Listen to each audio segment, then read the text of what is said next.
Júlio, falando em projetos neoliberais, nós estávamos conversando ainda há pouco a respeito de uma estratégia que foi utilizada nos últimos anos do governo Fernando Henrique Cardoso, quando era presidente, de criação das fundações autárquicas ligadas às universidades federais com o fim de privatizar o ensino superior.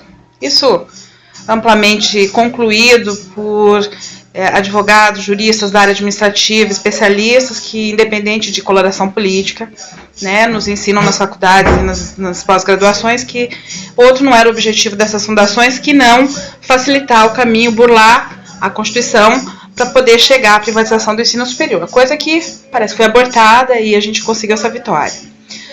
Queria te perguntar o seguinte: primeiro, o que é a EBSER? O que quer dizer e que tipo de pessoa jurídica ela é? Sim. De fato é isso.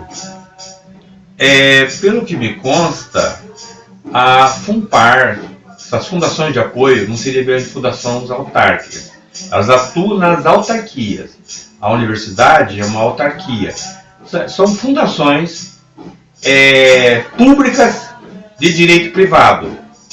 Por quê? Públicas, porque atuam no público, no serviço público, mas elas seguem as regras do direito privado, são aberrações, são monstrengos, e para isso elas podem contratar, enquanto direito privado, podem contratar seletistas, que é o caso de seletistas que atuam desde 1990 no HC.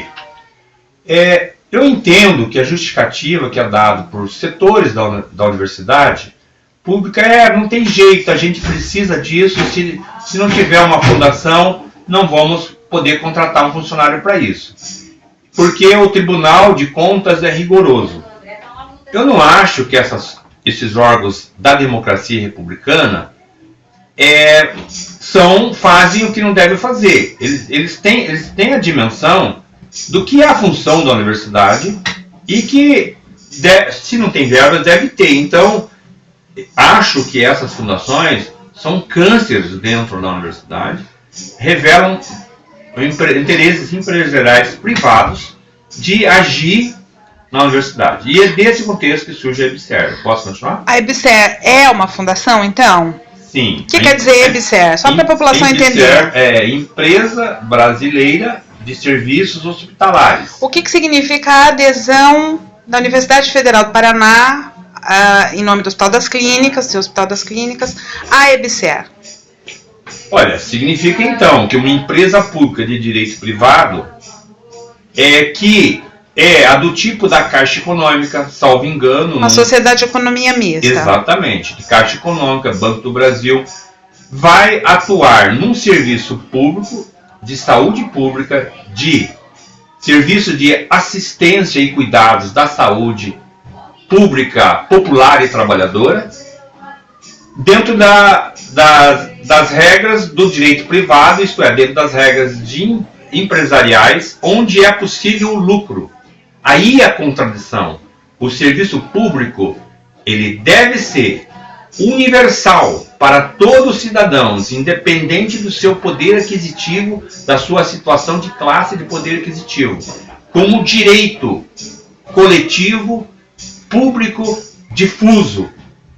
E não pode essa questão de gerar poder ter lucro, gerar lucro. Ele não pode cobrar, então ele tem que ser gratuito. E essa empresa, existe a possibilidade já de fazer cobranças pelo serviço. E além de demissões de funcionários?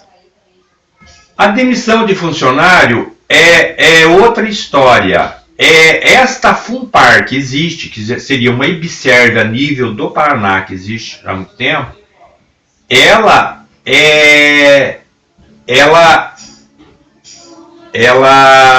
administra pessoal, gerencia pessoal. Sim, e dentro dessa contradição. Então, não é que a EBSER vai demitir, é que foi a um julgamento já, se não me engano, do Tribunal de Contas de 96, dizendo que era ilegal esses servidores da FUNPAR e que mais tarde, em 2004, houve já um termo de acordo, ou um outro termo de acordo, proibindo terminantemente, em 96, a contratação.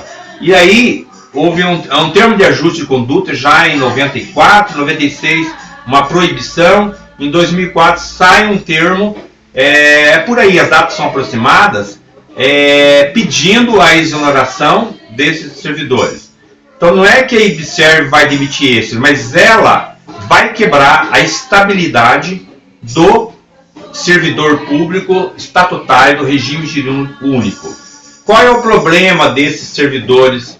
Você cria 2 desses servidores não estatutários. Você cria 2 relações de trabalho. Isso é um princípio universal do direito trabalhista, que o trabalho igual se deve ter remuneração igual e condições iguais de relacionamento com chefia. É uma grande injustiça social o mesmo trabalho. Ter uma remuneração, ter um plano de carreira, ter uma relação com chefia, e é isso que a IBSERV ela vai quebrar os seus funcionários, chamados de empregado público, né? Ou chamado de não é bem seletista, o empregado público, porque ele é do contrato seletista, ela perde a estabilidade. Então, em princípio, porque já existe uma outra jurisprudência que dessas empresas públicas de direito privado, se é por um concurso público, e é previsto um contrato mínimo de 2 anos, ele é renovado automático e ele só pode ser demitido por ser um empregado público, embora seletista, só pode ser por processo administrativo. E aí ele tem na prática ele tem uma estabilidade do servidor público e ao mesmo tempo o gestor público tem que pagar o fundo de garantia. Então, até em termos financeiros, é mais custoso aos cofres públicos esta situação. Quem lucra com isso, então? Olha, sendo uma empresa privada que pode ter lucros, ela vai trocar lucros com empresas particulares que também vivem através do lucro. São os planos de saúde, são as clínicas particulares e os laboratórios particulares, que através de convênio vão ter lucros. O lucro da IBSERV é uma burocracia, que é um servidor não público, que vai se formada por esses lobbies empresariais, que vão comer esse lucro, vão tirar proveito. E da parte dos convênios, é dinheiro público. A IBSERV vai ser dotada pelo orçamento público. Ela é uma empresa pública ligada ao MEC, ao Ministério da Educação e Cultura, com interveniência por receber dotação orçamentária do Ministério da Saúde. Isso não é pouca coisa. As verbas, embora insuficientes historicamente, existem para os hospitais universitários do MEC e existe pelo Hospital de Clínicas ser também integrado ao SUS e fazendo assistência à saúde, além de ensino, pesquisa e extensão, ele faz assistência, serviço de saúde, recebe dotação orçamentária do Ministério da Saúde. Essas verbas, essas dotações, através de convênios, vão ser passadas como lucro dessas empresas particulares. Então não é pouca coisa. Um jornalista, Pedro Pomar, que é jornalista da Associação dos Docentes da USP, deu uma palestra aqui recentemente e disse que em todos os hospitais estaduais de São Paulo, que lá os hospitais públicos lá são estaduais, a USP é a universidade estadual, tem mais 2 universidades, em todas elas, Unicamp, existem poderosas fundações com todos os grupos privados já com fundações de apoio. Elas detêm o poder dos hospitais de clínicas, já ainda hoje. Esse processo é um aprofundamento de uma privatização. E você acha que isso pode tornar inevitável ou não a situação aqui no Paraná, diante desse quadro nacional? Olha, você acha que o Paraná conseguirá resistir? Está muito difícil. Houve batalhas em 2001 de uma moção comum que foi aprovada Para explicar o que é COUN?